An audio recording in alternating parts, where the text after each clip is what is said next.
Okay. Alrighty, Amy, can you hear me?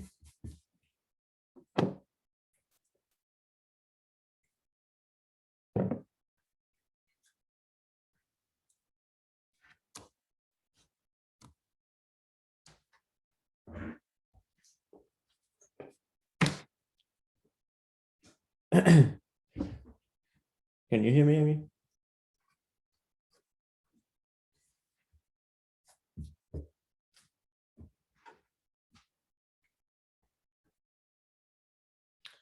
Okay, so the this part, the last hour here, last 45 minutes, going to be about so we have to prove that this f we came up with really is truly the value function, and then we have to adjust the PDE solver that you had in homework 5, so you can do homework 6. Okay, so the theorem that we're going to be doing is so this is, so we're going to let f of x and this tau hat, remember what he was, this was the first time that st dropped below this L, and L had there was a long formula for L. This L here had a formula for him. We had this thing to be 2r divided by 2r plus sigma squared times k. So let f, this guy is going to be as above. So let me just bring out what this f was. It was this mess here. This is my f, and my L is this coefficient that we created from before, right? So we have the function f, and we have the coefficient L, that threshold. So let it be like that. Then, so this is the theorem, right? So now we have to, now we're doing math. Done guessing. One is that if I discount, I get a super martingale. But we're used to discounting, giving us martingales. So the word super martingale, this comes from this nonlinearity. So instead of having martingales, we're going to have super martingales now. The next one is that if I discount and I stop at this particular stopping time up here,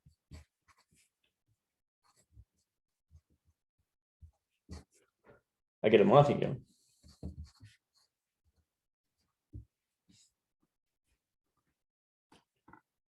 And then the last one is, what we really want to show is that this one is optimal.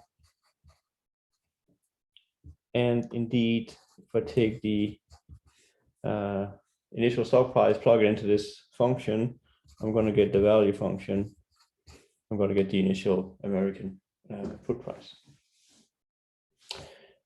So let's have a look at some of these components. How would one go about seeing this? We did a lot of it already, because this is, after all, how we guessed. So let's do the first one, the super martingale property. I'll apply E2, and I'll compute the dynamics and see if the drift is negative.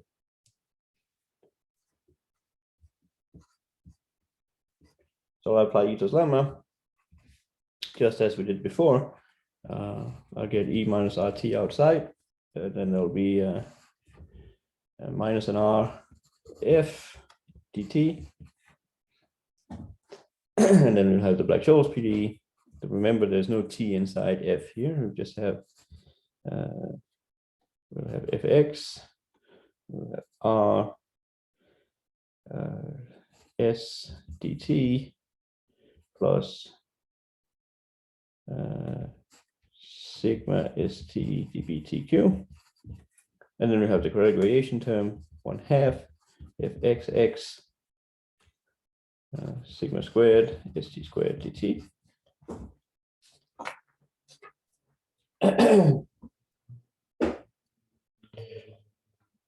So now comes the time where we need to think about what happens. So when S is big, so we have drift here. So we just collect the drift terms. So you'll have the drift. The drift would be minus RF plus R is Fx plus 1/2 Fxx sigma squared st squared, right? So this is the drift. And what we want to know is, can we prove that this has a sign? And so there are two cases, right? When st is big, that's a critical threshold, like L here. When it's big, well, then the PD holds. Then the PD holds. And there's zero drift. Right? This is exactly going to be equal to 0. And the other one is when st is small. Well, when st is small, my function is just going to be k minus x. Then I'll have k minus x. So I'll have minus r k minus x, and then I'll have a derivative with respect to x. That's minus 1. So I have minus r. I should say st here, not x. Minus st. Right, so this comes out to be minus rk, which is similar. We did this calculation. At some point we did this calculation.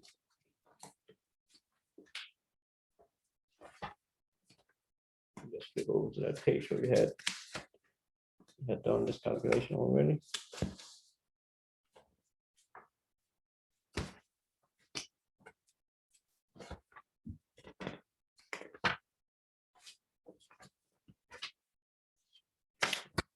This was the calculation we did here. We're gonna get a sign coming out from here. And that's exactly what we want to. This drift here, this is negative, right? This has a sign and it's negative. I can combine these two here and write this as minus rk times the indicator for when st is less than L.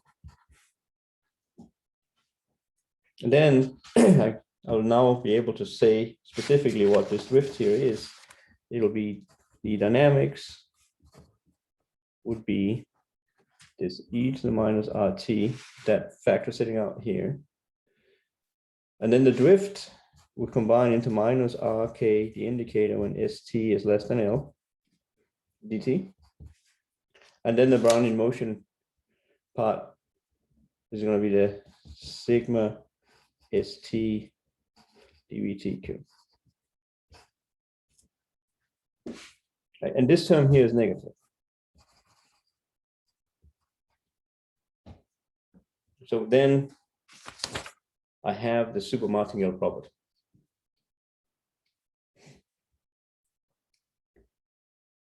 Then I have the super martingale property.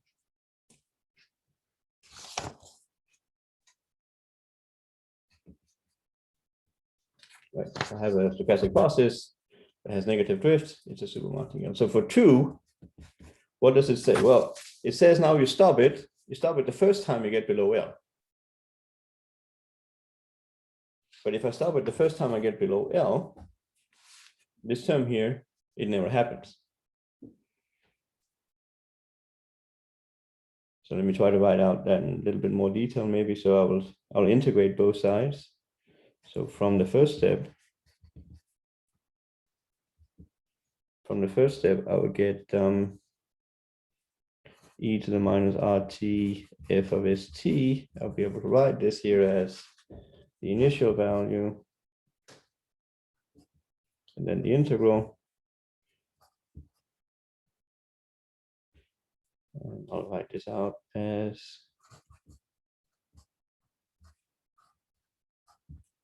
And then I'll plug in the drift. So here we'll have minus R K indicator for SU less than L du plus, and then the Brownian integral.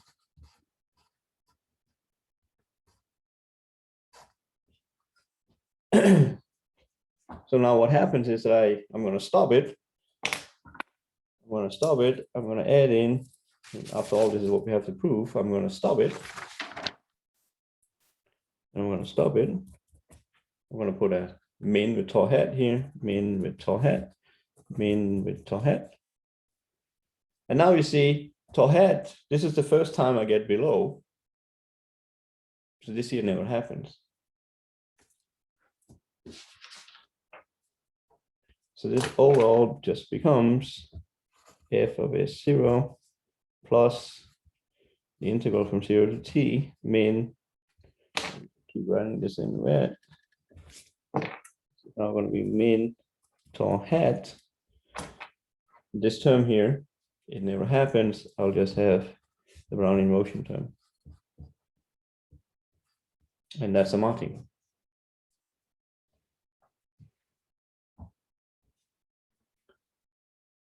So this will give me properties 1 and 2. And then optimality, and we're done. So for 3, this is where we're going to use dupe. So we're looking at this optimal stopping problem. So we're going to let tau be arbitrary. I want the probability to be finite. So then what? Well, I know from one and dupe, we know if I take a super martingale, I stop it, I'm still going to have a super martingale. We know this process on arbitrary stopping time is again a super martingale. This is where I use that the process is a super martingale. Dupe says that if I take a super martingale and I stop it at a stopping time, I preserve the super martingale property. Okay, so then we are in business, because if I have a super martingale, this means that the expectations over time decreases. So I'll have f of S0. This will be bigger than an expectation at a later time. So this is EQ, and then I'll have e to the minus R, or it'll be T min tau, f of ST min tau.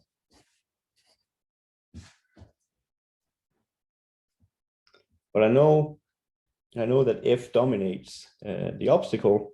This here is bigger than or equal to the expectation under Q of e to the minus R T min tau. And then I'll have the payoff K minus S tau. Right. This one here, this uses that f of x is bigger than K minus X positive part. And now it's screaming that we should use dominated convergence. It's screaming that we should use dominated convergence, and this is all bounded, so we can use dominated convergence.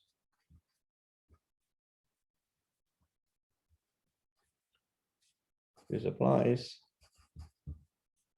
And that's because if I take absolute value of what's inside here, this is bounded by K. So I can pull the limit inside, and I'll get that f of S0, this is bigger than or equal to, and then I'll take the limit as t goes to infinity of these expectations.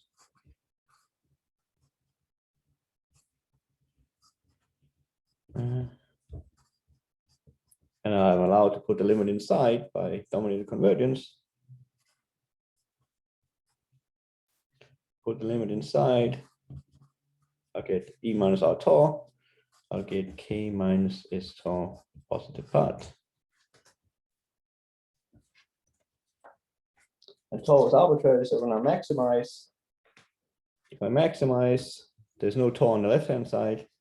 This here is going to imply that f of s0, this is bigger than, if I maximize overall tau of the expectation on the q, e to the minus r tau, k minus s tau.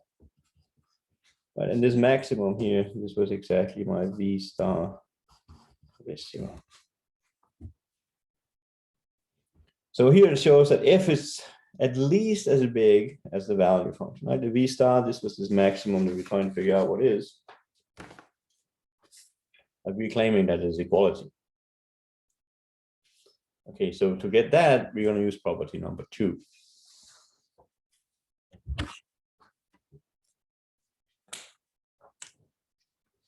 So to get equality,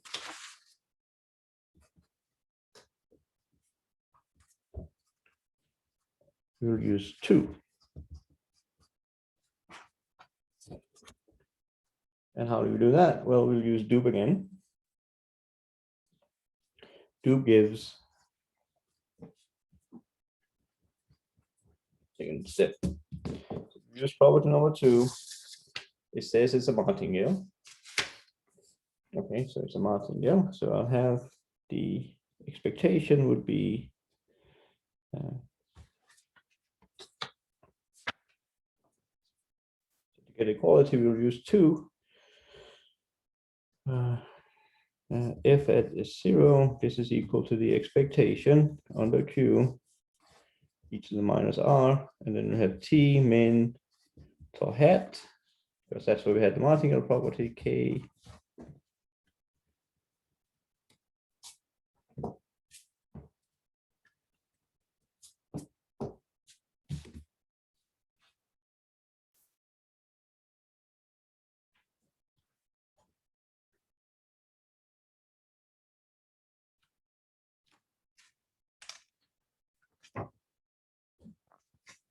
where did we go? This is the martingale. There it is. Yeah.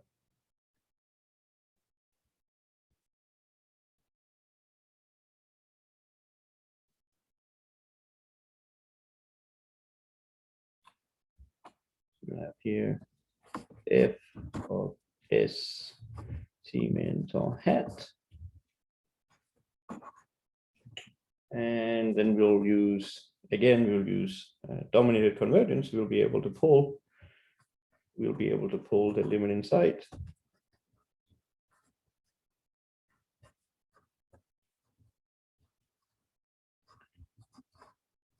E to the minus r t min tau hat, and then f of s t min tau hat. And pull the limit inside, get rid of the t's. We will have the expectation on the q of e to the minus r tau hat f at s tau hat. But f as s tau hat, this is going to be in the region where you will have this would be L. This is the same as where you have k minus s tau hat, positive part. And this thing here is less than, when I take the supremum, this is going to be less than v star.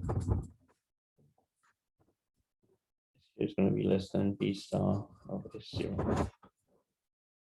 The other inequality. So here, so the v star is smallest. Here we have the v star is biggest. So they're the same. And you can also see here that this s tau hat, this is really the one that makes them the same. So this was the proof of why all this guesswork ultimately is correct. It gives us the value function, and it gives us the optimal time to exercise.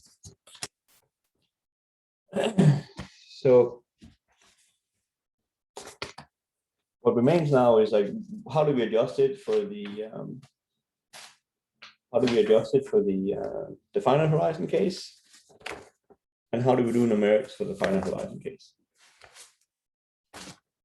The finite horizon case is now not very complicated. The finite horizon case.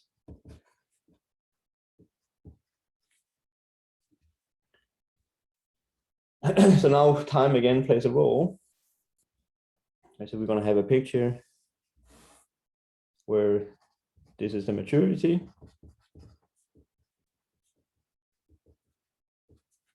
But we can only exercise up to a certain time. We'll have a critical, like we have the strike here. And so we have time out here. And what we want to have is L.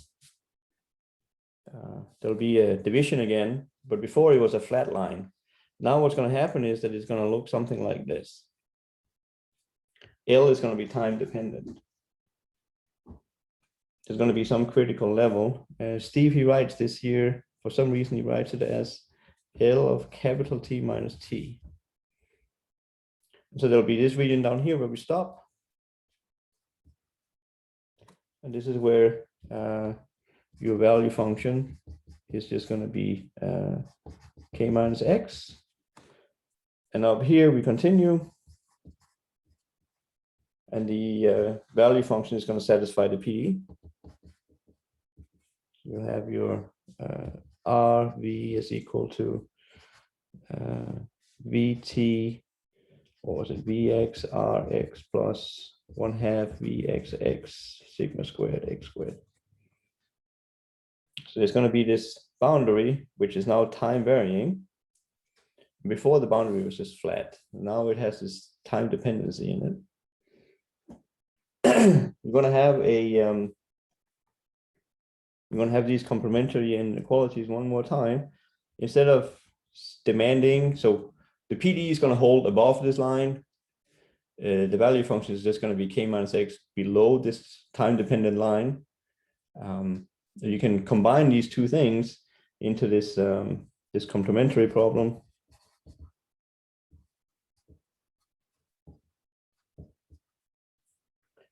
So you'll say that RV doesn't hold with equality, but with inequality, VT plus VXRX plus 1/2 VXX sigma squared x squared. And you'll demand that V is above the obstacle. V is bigger than k minus x. And then you'll demand that at least one inequality holds as equality. Right? So this is going to be your PD problem.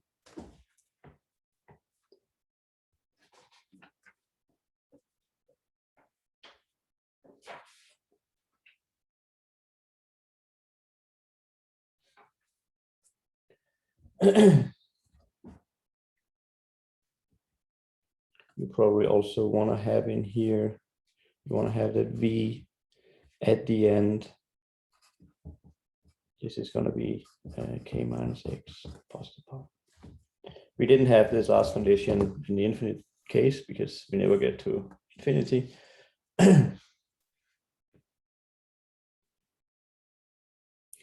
So this is the system that one would have.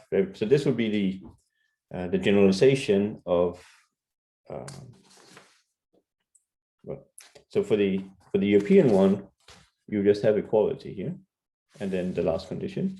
Now we have these two middle ones, and we have inequalities. And so on a computer, this presents a problem. Like, how does one solve such a system on a computer? So I'm not going to go through all the same material one more time. There'll be the analog analysis, the analog theorem as before, that you exercise the first time that the stochastic process hits this deterministic function here. So the new thing is that this one here is time varying. This is time varying. It's not stochastic.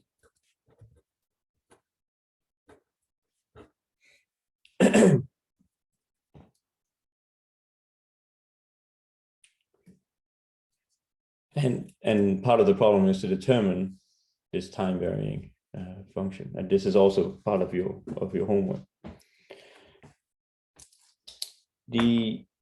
So the last 20 minutes, let's turn to the numerics. Like, how does one solve so adjustments to your numerics?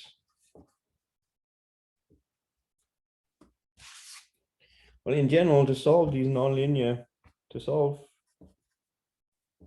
these complementary problems, right,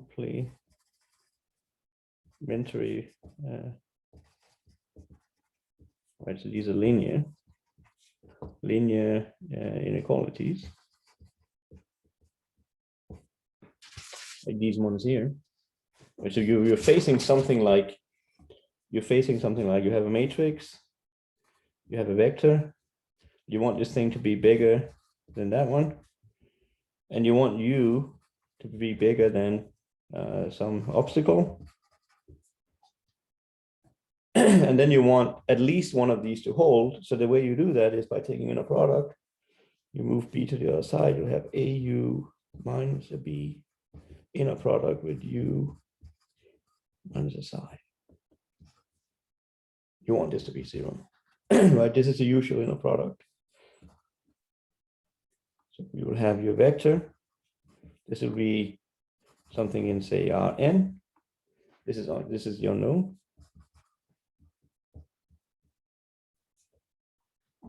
And the inner product between x and y, this is just the usual one. You're just going to be summing up xi and yi.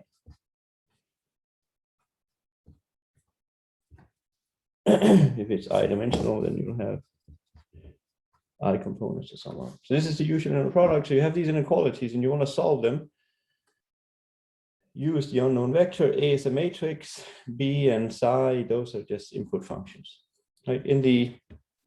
In homework 5, what you had to do was you had to solve A times something equals B. Right? You had to solve for that vector here. Now it's more complicated. So there are two ideas. Well, so in general,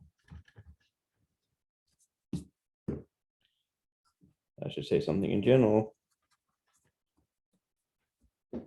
In general, this is last time there were some students that did like American puts here with stochastic wall. I don't think anybody has done this this year. Nobody took American puts with like a Heston model or a Stein model. But in general, if this volatility up here would be a stochastic process itself, you'll have a bigger PDE here. And what I'm going to be showing you, it may or may not apply, but in general, this is hard. And there are two methods. There's something called Gauss-Seidel. Gauss-Seidel and this successive over-relaxation. This is called SOAR. So in general, if you face such a system here, these are words that you can Google and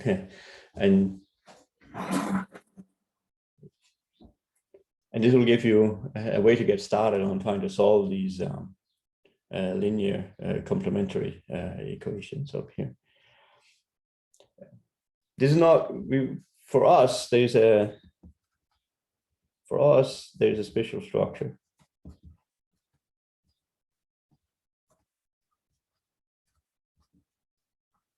Which makes it a lot easier.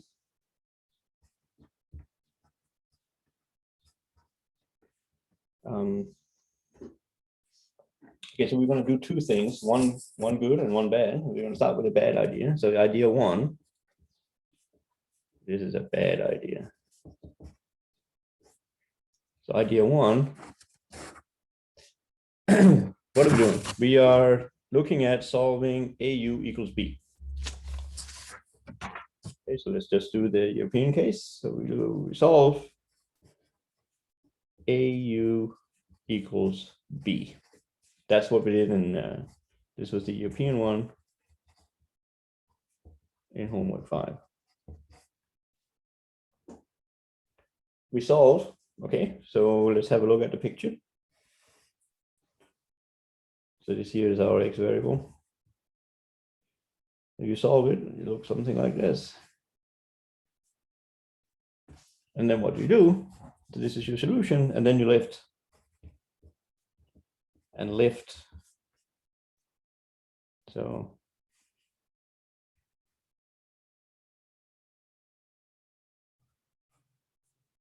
we just lift it. This is the solution, and my psi is this guy. Right, that's the one I wanted to solve. This is my psi. This is my k minus x. And then you just lift. So you're going to keep the same solution out here. Going to keep the same solution out here.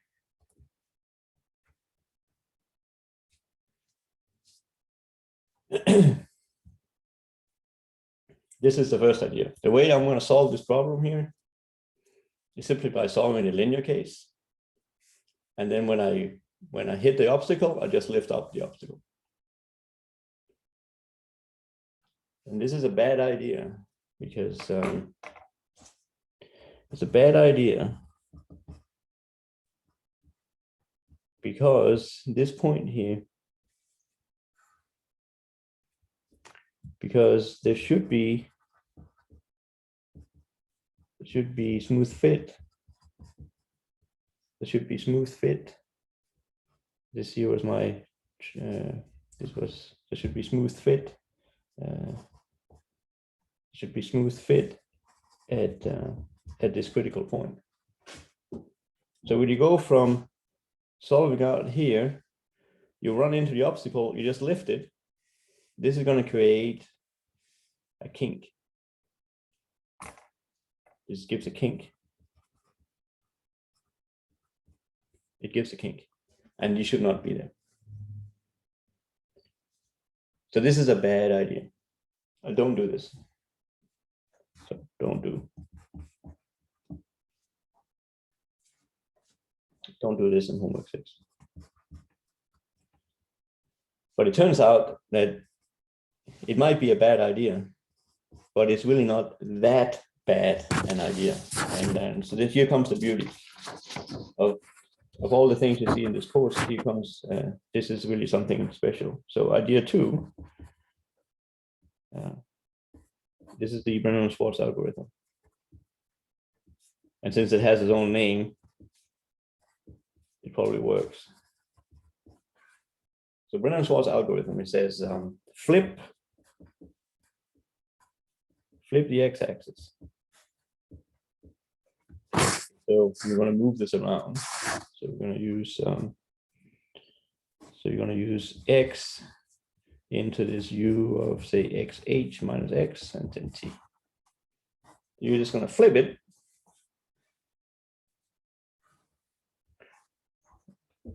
So up here we have the cutoff, and then the obstacle is going to look like that.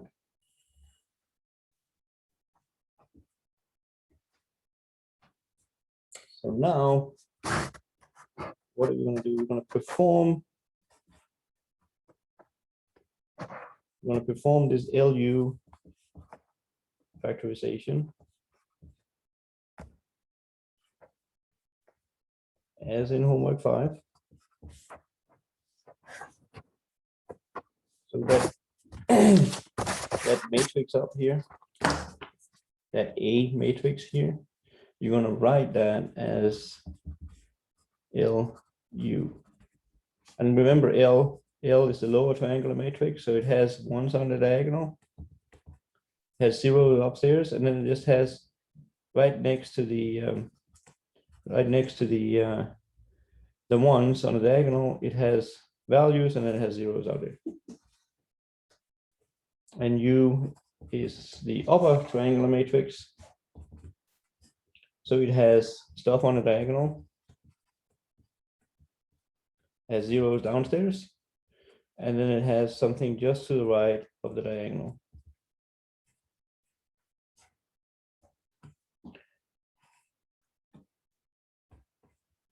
So Brenner-Schwarz algorithm says, you flip the x-axis. The reason that you flip the x-axis is because you can also just use UL factorization.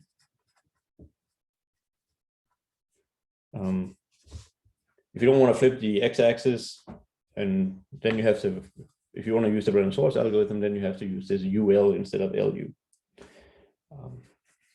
So I'm proposing to make the changes to your existing code to be as minimal as possible. You just flip the x-axis. It's not a big deal. You just relabel. So then it looks like this. But before, the obstacle will be binding in here for x small. Now it's going to be binding out here for x big. And that's because you're going to take advantage of the LU factorization. So what you did was you solve, and this is again as in homework 5. You're going to start by solving L and then V being, well, we're going to have a B. You want to solve, you want to write A as LU, and so we're going to start by solving for V being exactly B. So there's no change there. So for Europeans, for homework 5, you then did the U, so that's the matrix. Oh, these are not vectors, right? These are matrices. These are matrices. Then you did U times the vector U being that V you found up there. But now you adjust, but adjust. But now adjust as follows. What you're going to do is you're going to take advantage of the fact that out here on the right, this is why we flipped it. Out on the right, the obstacle is binding.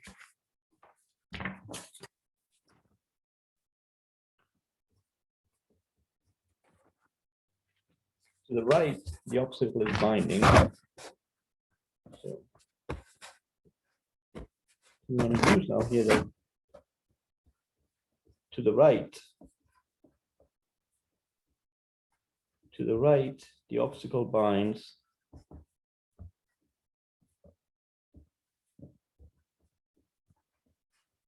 Which means that when I'm interested in solving here, I know what this little u is going to be all the way to the end. So I know that un, right? So I have my vector. This is going to be u1 down to un. I know that the last value here, this is going to be exactly my psi n. Because when I'm out here, I'm thinking about x as being very, very high. Equivalently, in the non-switched argument, x is going to be very low. When the stock price is very low, I exercise, and I'm going to get k. So you take advantage that the obstacle binds all the way to the right. So, and I want to solve this system. So we're not quite. We're just going to lift up the last part, and then for the next to last part. And what you're going to do is, you're going to see what u is. So in the second to last column of u, what's in the second to last column of u? There'll be this one here was row n. So you go one up to row n minus 1. You go all the way to the right. There'll be something, and then there'll be something on the diagonal. There'll be 2 elements here. So let me try to zoom in on the matrix U. It'll be this big matrix. So down here, this is row n. I'm now interested in looking at it at the second to last row.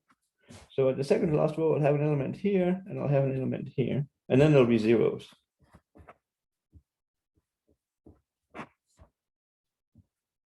So if I were to solve what I have here, what would I get? So if I were to solve this thing at the last element, I'll have u.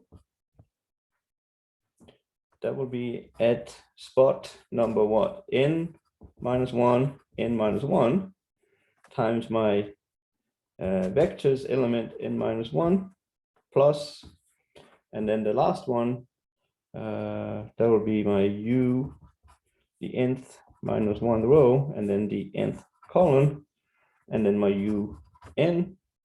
And this is what I want it to be equal to, well, it will be psi n minus 1.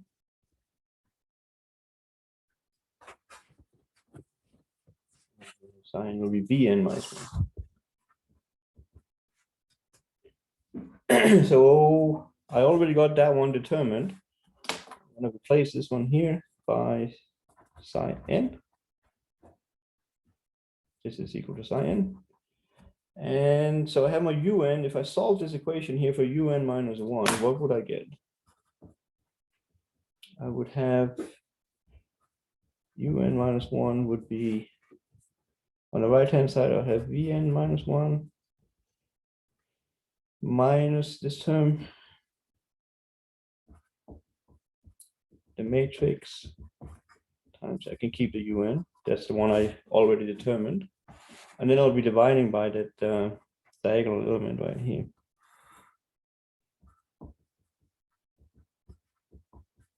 But that would be what I would do if I were to solve, as I did in homework 5. And now we do something that is slightly different. I take this element and I take a max, and I'm going to take max with psi n minus 1, and then this mess over here.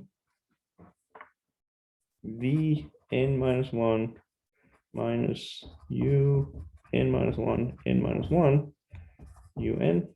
That's the one I just determined, divided by the matrix, that diagonal element here.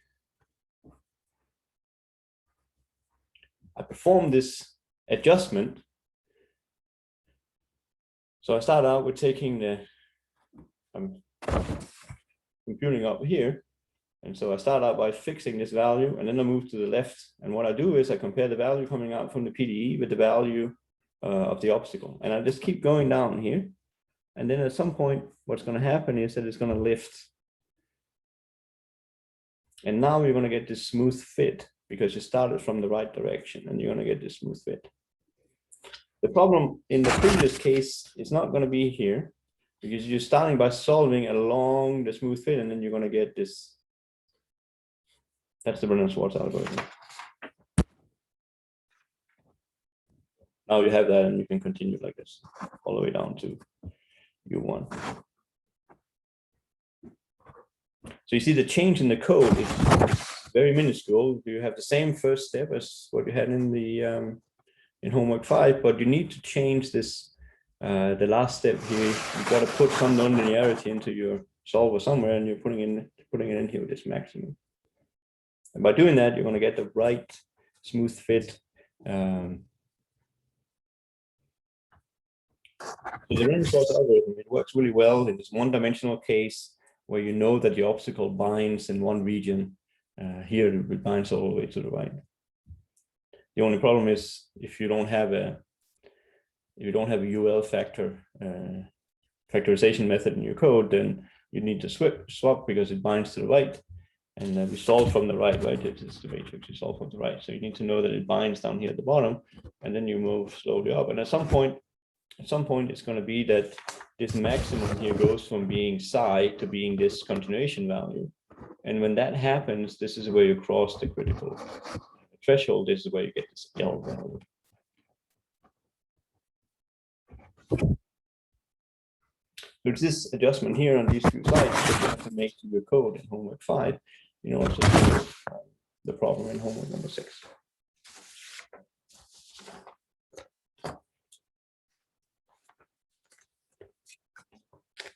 Are there any questions about all the stuff that we've done today?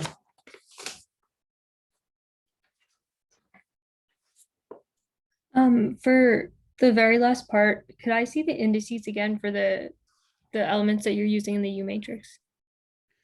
Yeah, so we are trying to solve this system here, right? You got your L out from solving the first one. So you have your vector L, your vector V is now, you have that. So the right-hand side is known here. So you're going to be solving this system when U has this triangular structure. So you're going to start at the bottom. You're going to start at the bottom to try to solve this. And what you're given is that it binds all the way at the end, right? So at the end, you're going to have, like, there are only zeros all the way here, right? So you're just going to have this matrix, the U vector, but given that the matrix has 0 everywhere except for the end, you're just going to get the last element of the vector U, right? So that's the bottom part here. You're going to get that the bottom part is equal to psi because the obstacle binds all the way to the right. Okay, so nothing new there. Then the question is, how do you get the next step? Well, that means that you you determine U capital N. Now we want to determine U capital N minus 1. Okay, so that means you're going to go into the matrix U and you're going to look at the second to last row. There are going to be 2 elements in there. There's going to be something on the diagonal, and there's going to be 1 element just to the right. So if you were to solve the linear system, that's what we did here. We took that element times the element that you're trying to get plus the last element, like this one here is the same as this one here, right? And divided with blue, the other one. This element here, this is what you have here. So if you were to solve the linear system, they just you take U, the matrix, multiply onto the 2 elements. One of them you already determined, and then just solve it equal to Vn. Like Vn is input because you already got that from the L part. And then you would solve, and you will get, if I did it right, you will get what you have here. This is your Vn minus 1. You're moving this term here to the other side. Did I mess up my indices? I think I messed up my indices, right? Is this in this index here that you were complaining about, Amy? Good. Yeah, that's what I was confused about. This is a good eyes, right? So this thing here goes to the other side. You're just going to get Un minus 1 n goes to the other side, and you divide over by the element that you had on the diagonal. Very good. Thank you.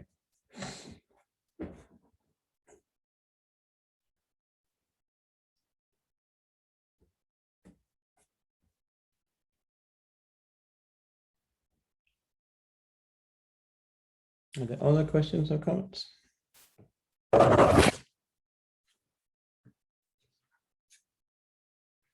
If not, I think we should call it quits here. Then there will be office hours with me tomorrow in the morning. And then the last homework is this homework we're talking about here will be due towards the end. So next Friday, I guess. I also say if you have questions about the projects, if you need help or guidance on some of the things that we use my office hours. Are there any other questions before we disconnect? Okay, I'll see you guys later.